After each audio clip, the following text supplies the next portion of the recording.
everywhere in the country you're going around saying save democracy, save constitution. What was democratic about the way in which BJP MLAs were today thrown out of the assembly for just protesting? Good evening, Zaka. I'm on prime time. I would have really wished that this debate would have been about a northeastern state and what has happened, but I will engage on what is happening now.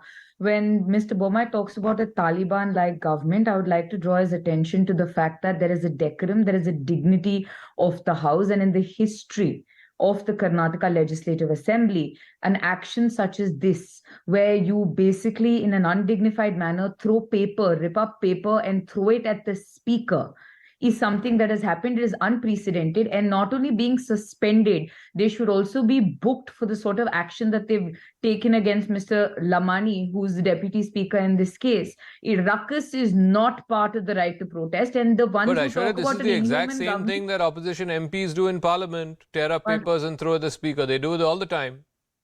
And has the parliament not taken appropriate action against them? Have they or have they not? To the extent that Fulo Devi Netam had her arm broken by marshals who barged in during a critical vote, and everybody remembers there was excessive force also used. But when the shoe is off, obviously on the other foot, the BJP has a lot to talk about. The BJP is frustrated.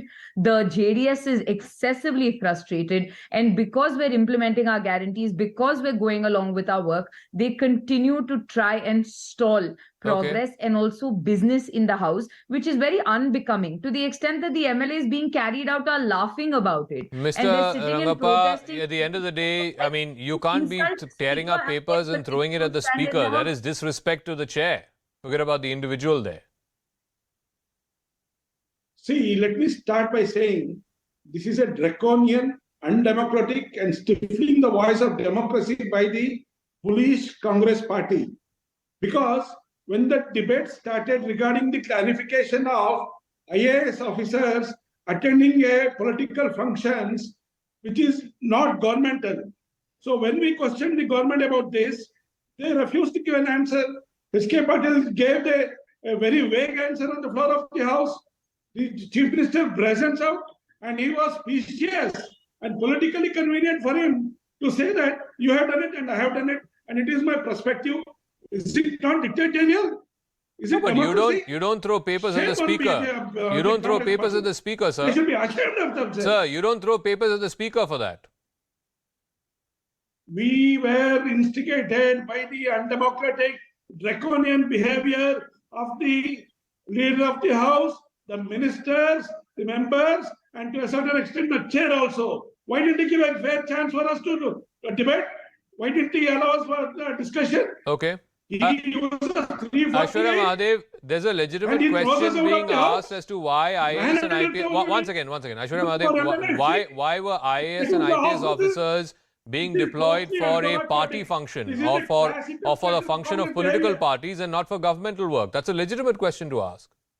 Zaka, there's a saying in Kannada saying Madakagdidon Mai Parchkonda, and this is the sort of frustration of the BJP. A very clear clarification has been put out that that the IAS officers, as this protocol, not in violation of the service, basically were deployed to receive the dignitaries who have held cabinet rank, who come under the protocol, who are under Z category security or have been chief ministers of states or cabinet minister ranks, because of which the officers only went to the airport to receive them. I was also at the event in an official capacity, and there were no officers there. They were guests of the state at the behest of the chief minister. The chief minister basically said they did not attend the event, but official protocol of travel, which is from one state to another that applies, was what applied here, and that there is no violation. Aiyshwarya, they've come there for a political party event. They've not come there for inaugurating a government project, or, they've not come there for an investment summit. One second. Mamata Banerjee is a chief minister of a state, but also part of a political party, yes. When she came in here, however, official travel protocol that applied to her was for her being a head of a state. And that is the one at the behest of the chief minister of the state. And you can have it clarified. Let me ask them, right? The people that talk about protecting IAS officers, you had a minister of yours insult an IAS officer so much the IAS Officers Association condemned you and asked you to take action against your own BJP lawmakers. The JDS, which also talks so much, Mr. Kumaraswamy, who's frustrated for obviously the stifling loss of what would have been a kingmaker, basically talks about what? When Danish Ali, who was nothing but a member of parliament, and basically came to Karnataka. He had an exclusive IS officer deputed to him. Was that legal? Do you want to talk about when he was sworn in as so Chief Mr. Minister? Rangappa, in all of this, one thing that has come to the fore is now JDS and BJP seem to be one. Mr. Kumaraswamy is sitting there right next to Mr. Ashok and Mr. Bommai protesting because none of his MLAs were thrown out. See, our Congress spokesperson is terming this as frustration. It is the vice versa. The Congress has stuck itself in such a deep muddle by giving false guarantees and promises. They are trying to wriggle out and trying to divert the attention by doing such things. Number one. Number two, by brazening out and being specious. No, answer my question. My question was on Kumaraswamy and JDS being in cahoots with BJP. Please answer that question.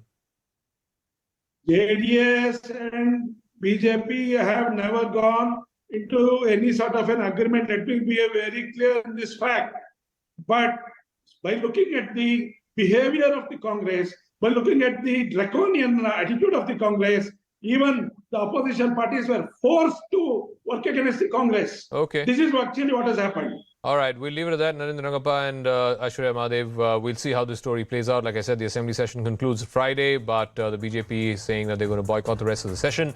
They're also going to be meeting the governor tomorrow and making a representation before him. We'll see how that plays out. Thanks very much for